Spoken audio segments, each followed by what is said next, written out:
sheep's woolen coat or fleece is naturally waterproof, making them well suited to the Irish climate.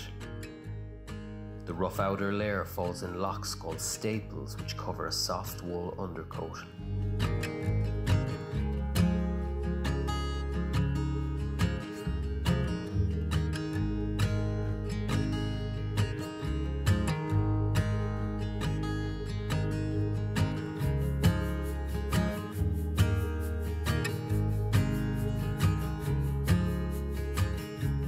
Loose dirt and twigs are removed, and wool of different textures and quality are separated. The fleece is then brushed between two combs to remove any tangles before spinning.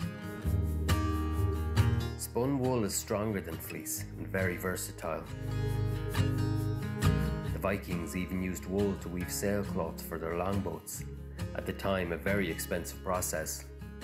Today, wool is still a valuable commodity.